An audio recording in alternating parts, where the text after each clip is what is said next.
में सुनाया करता हूं। श्री कृष्णदास ठाकुर जी के भक्त हुए श्री कृष्णदास। कृष्णदास जी का नियम था, रोज ठाकुर जी को जाके माला पहनाते थे, क्योंकि उन्होंने कहीं कथा में सुना था कि 12 वर्ष तक यदि कोई व्यक्ति अपने एक नियम का पालन कर ले तो 12 वर्ष बाद वो नियम इतना सिद्ध हो जाएगा कि उस नियम के बदले वो भगवत दर्शन कर सकता है। मतलब यदि आपने 12 साल तक कोई नियम का पालन किया तो 13वें वर्ष के पहले दिन आप इतने सिद्ध हो जाओगे कि आप जो चाहोगे वो प्राप्त कर सकते हो। बस नियम यह है, एक भी दिन बिना नागा किए 12 वर्षों तक आपको उस नियम का पालन करना है। तो बस नियम सद नियम होना चाहिए। कहीं नियम के रूप में सुबह उठ के चाय पीना, इसको नियम मत बना लेना। व्यास जी बोल के गए कि 12 साल तक नियम करना है। आप कहोगे महाराज जी नियम तो पालन हो ही रहा है, हम रोज नहाते हैं, 12 साल हो गए होंगे। ऐसा नहीं, कुछ सद नियम। तो कृष्णदास जी ने नियम क्या रखा, वो रोज ठाकुर जी के पास जाते और अपने हाथ से माला बना के अपने ठाकुर जी को पहनाते नंद गांव में, और ठाकुर जी के कान में कह के आते, ठाकुर जी बस एक ही इच्छा है, जब 13वें वर्ष का पहला दिन हो ना तब मैं आपको माला पहनाने नहीं आऊं, आप मेरी कुटिया पे आना, वहां माला पहनाऊंगा। और रोज जाते और ठाकुर जी के कान में कहते, अब तो 11 साल रह गए, बस अब तो 10 ही साल रह गए, अरे लाला अब तो 5 ही साल रह गए, अब तो 3 साल, अब तो 1 वर्ष। नाचते हुए जाते, अब तो 6 ही महीने रह गए, अब तो 2 ही महीने रह गए, अब तो 10 दिन रह गए हैं। अंतिम दिन था 12वें वर्ष का, रोते हुए गए, बोले लाला आज अंतिम दिन है। माला गले में पहनाई और कही कि अब मैं कभी नहीं आऊंगा, बस तेरी प्रतीक्षा करूंगा, कल तू आ जाइयो लाला। लौट करके गए, 56 भोग बनाए, सुंदर माला बनाई और बैठ गए बस नंद भवन के रास्ते, मेरो लाला आवेगो। जैसे ही 13वें वर्ष का पहला दिन प्रारंभ हुआ, एक एक क्षण इतनी व्याकुलता, अपने पलकों को पकड़ के बैठे कहीं झपक ना जाए, श्याम सुंदर आते दिखाई दें, और उस समय मेरी पलक झपक गई तो मैं इस सुंदर दृश्य से वंचित रह जाऊंगा। 12 वर्षों से प्रतीक्षा कर रहा हूं। आधा दिन बीत गया, ठाकुर जी नहीं आए। आधे दिन से भी अधिक हो गया, ठाकुर जी नहीं आए। दोपहर निकलने लगी, ठाकुर जी नहीं आए। शाम हो गई, बार बार मन को समझा रहे हैं, लाला कहीं व्यस्त है गए होगो, यशोदा मैया ने बैठा लिए होगो। अभी की बात है, 100 वर्ष भी नहीं हुए होंगे, सत्य घटना है बिल्कुल। लेकिन जैसे ही रात्रि हुई और 13वें वर्ष का पहला दिन समाप्त होने लगा, हंसने लगे और खुद को कोसने लगे। अरे मूर्ख, तूने विचार कैसे कर लिया कि ये कपटी तेरे पास आएगा, ये छलिया जो ब्रजवासियों को छोड़ के अकेला चला गया रोते हुए, यशोदा मैया को रोते हुए चला गया, वो तेरे आंसू पहुंचने आएगा। तूने गलती की जो इसकी शरण में आ गया। चल अभी बांध अपना बोरिया बिस्तर और चल श्यामा जू के पास, चल किशोरी जी की शरण में, वही कृपालु हैं। ये कन्हैया तो संबंध बनाने योग्य है ही नहीं। और अपने सारी पोटली वोटली बांध करके, सामान लेकर के, 56 भोग बनाया था, 56 भोग बांध करके जाने लगे बरसाने की ओर। इतने में ही असंख्य गायों का झुंड बीच मार्ग में दिखाई दिया। कृष्णदास जी खड़े हो गए, इतनी सारी गैया कहां से आ रही हैं? इतने में ही देखा एक ग्वारिया ऊंची धोती पहने हुए, गले में लट्ठा डाले और दोनों तरफ ऐसे हाथ टांगे और कुछ गुनगुनाता हुआ आ रहा है। कृष्णदास जी बोले, ओ ग्वारिया, कौन की गैया हैं ये?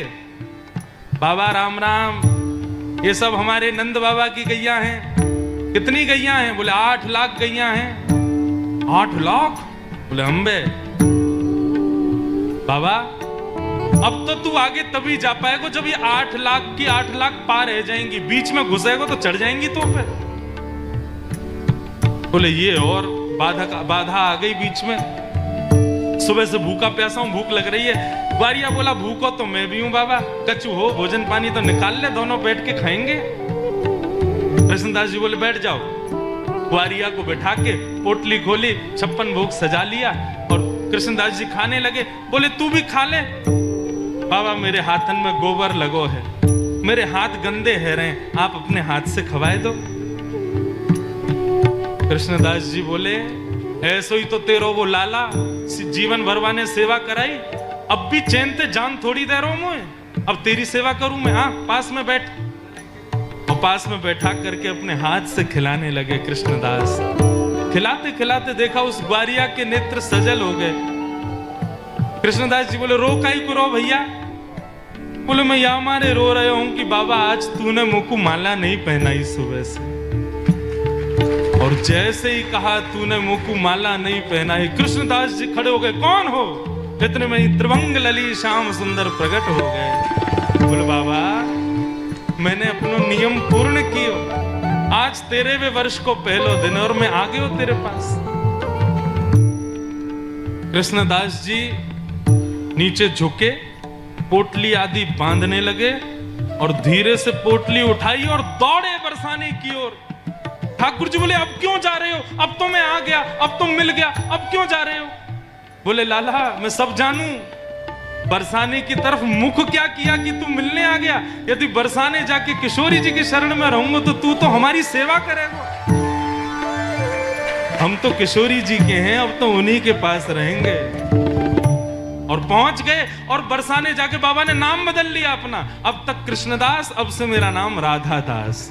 बोले राधा रानी की आओ मोहे तो भरोसो है, तेरो री किशोरी राधे, मोहे तो भरोसो है, तेरो री किशोरी राधे। साधन हीन दीन में राधे, साधन हीन दीन में राधे, साधन हीन दीन में राधे, साधन हीन दीन में राधे। तुम करुणामयी प्रेम अगाधे,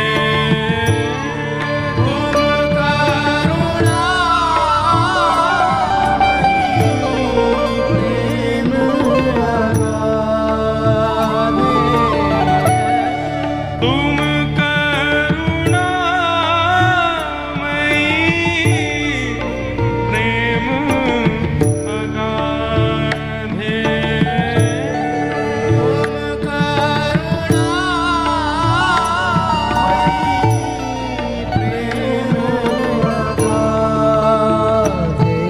आओ मोहे तो भरोसो है, तेरो री किशोरी राधे,